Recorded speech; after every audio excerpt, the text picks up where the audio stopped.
একটু যদি জানান এই বিষয়টা। নেতাজির আলোচনা সভা, আমরা নেতাজির প্রয়োজনীয়তা, নেতাজির গুরুত্ব ভারতবর্ষের স্বাধীনতা সংগ্রামের ক্ষেত্রে আমরা এটা বুঝে গেছি পরিষ্কার যে 23শে জানুয়ারি না থাকলে আমরা 15ই আগস্ট পেতাম। সেই কারণের জন্য সমস্ত ছাত্রছাত্রীদের মধ্যে নেতাজির ভাবনা এবং নেতাজির অন্তর্ধান রহস্য সম্পর্কে সবার জ্ঞান দেওয়ার জন্য আমরা নেতাজির পড়াশোনাটা যাতে পারে সেই জন্যে আমরা সমস্ত স্কুলগুলোতে কৃষ্ণনগর এবং আশেপাশে এবং জেলার কলেজগুলোতে আমরা বিভিন্ন কম্পিটিশান, প্রবন্ধ কম্পিটিশান, অঙ্কন প্রতিযোগিতা এবং প্রবন্ধ প্রতিযোগিতা। কৃষ্ণনগরে নেতাজির জীবন অন্তর্ধান শীর্ষক আলোচনা সভায় শহরবাসীর উপস্থিতি চোখে পড়ার মতো। বাঙালির কাছে নেতাজি মানে শুধু নস্টালজিয়া নয়, পরাধীন ভারতীয় শ্রেষ্ঠ সৈনিক, বাঙালির ইতিহাসে এক গৌরবজনক অধ্যায়। সেই নেতাজির মৃত্যু নিয়ে অনেক কথন চালু আছে ভারতবাসী তথা বাঙালির মনে। সেই অজানা ইতিহাসকে তুলে ধরলেন দুই নেতাজির গবেষক, একজন অনুজ ধর, অন্যজন চন্দ্রচূড় ঘোষ। নদিয়ার কৃষ্ণনগরের রবীন্দ্র ভবনে স্বেচ্ছাসেবী সংগঠন ও প্রথিতযশা ডক্টর দিগন্ত মণ্ডলের উদ্যোগে কৃষ্ণগড় রবীন্দ্র ভবনে অনুষ্ঠিত হল নেতাজির জীবন ও অন্তর্ধান সমন্বিত প্রামাণিক আলোচনা। এবং বাঙালি মাত্রই জানেন 1945-এর বিশ্বযুদ্ধের শেষের পরই একটি প্লেন অ্যাক্সিডেন্টে মারা যান নেতাজি, যদিও গবেষকরা এই তথ্য মানতে নারাজ। বিভিন্ন গবেষণার তথ্য দেখে জানান কোনো প্রামাণ্য নথি নেই সেই বিষয়ে, বরং নেতাজির অন্তর্ধানের বিষয়টির পিছনে অনেক প্রামাণ্য নথি আছে। সেই বিষয়ে গবেষকরা গবেষণার বিস্তারিত তথ্য এদিন পরিবেশন করেন। রবীন্দ্র ভবনে প্রেক্ষাগৃহে উপচে পড়া ভিড়, ছাত্র যুব সহ শহরের বিশিষ্টজনদের উপস্থিতি প্রমাণ করে বাঙালির মনে গভীর এখনও স্থান দখল করে আছেন নেতাজি সুভাষচন্দ্র বসু।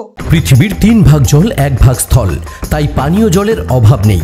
কিন্তু বিশুদ্ধ পানীয় জল একটাই, বৃষ্টি অ্যাকোয়া। প্রতি ফোঁটায় আনে তৃপ্তি, মেটায় তেষ্টা। বৃষ্টি অ্যাকোয়া, বিশুদ্ধ পানীয় জল। পর পর তার ফলাফল হয় এবং আমরা এটা পুরস্কৃত করি। এবং আমাদের অনেক দিনের ইচ্ছা ছিল মফস্বল শহরের মানুষকে চন্দ্রচূড় ঘোষ এবং আনা, সেটা সফল হলো। সবাই সহযোগিতা করেছে, মাস্টারমশাই থেকে আরম্ভ করে। কতজন ছাত্রছাত্রী আজকে মানে অংশগ্রহণ করছেন? আজকে এখানে ছাত্রছাত্রী অংশগ্রহণ করছে 870। এই উদ্দেশ্যটা কি? মূল উদ্দেশ্য একমাত্র নেতাজি ভাবনাকে প্রসারিত করা এবং অন্তর্ধান সম্পর্কে পরিষ্কার ধারণা তাদের কাছে, কারণ তারা ভুল করে যে নেতাজি তাইহুতি বিমান দুর্ঘটনায় মারা গেছিল আর এনকোজিতে তার চিতাভস্ম আছে, এটাই ভুল। সেই পাঠ্যপুস্তকেই পড়ানো, সেই ভুলটাকে ভেঙে দেওয়ার জন্য আমাদের এই প্রচেষ্টা। আপনার নাম? জ্যোতিব্রত সান্যাল, আমি সম্পাদক।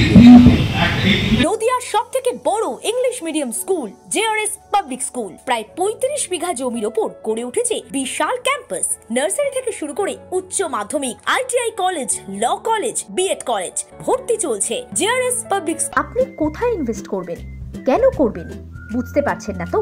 সঠিক গাইডলাইন পেতে আজই আসুন নদিয়ার চাকদাতে নিবেদিতা প্রাইভেট লিমিটেডে।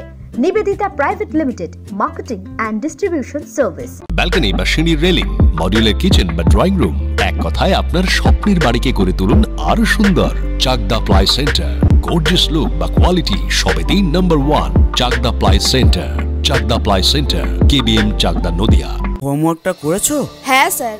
এ বাবা, ভুল করেছো কেন? চোখে কেমন ঝাপসা দেখছি, লিখতে আর পড়তে খুব সমস্যা হচ্ছে। চাকদার মডার্ন অপটিক্স থেকে ভালো চোখের ডাক্তার দেখিয়ে নাও। প্রতিদিন প্রকৃত চোখের ডাক্তার ও দৃষ্টি বিশেষজ্ঞ মডার্ন অপটিক্স, চাকদহে। স্যামসাং, জিও, রিয়েলমি,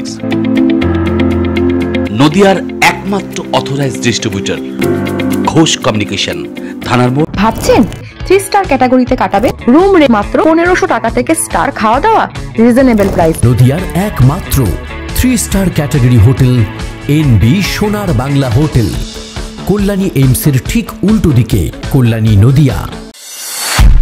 নদিয়া জেলার সবথেকে বড় বিল্ডার্স চাকদার মা মনসা বিল্ডার্স, রড ও সিমেন্টের পাইকারি ও খুচরো বিক্রেতা। মা মনসা বিল্ডার্স, পদ্মবিলা, চাকদা, নদিয়া। রড কেনাকাটায় থাকছে ডিসকাউন্ট অফার। মা মনসা বিল্ডার্স।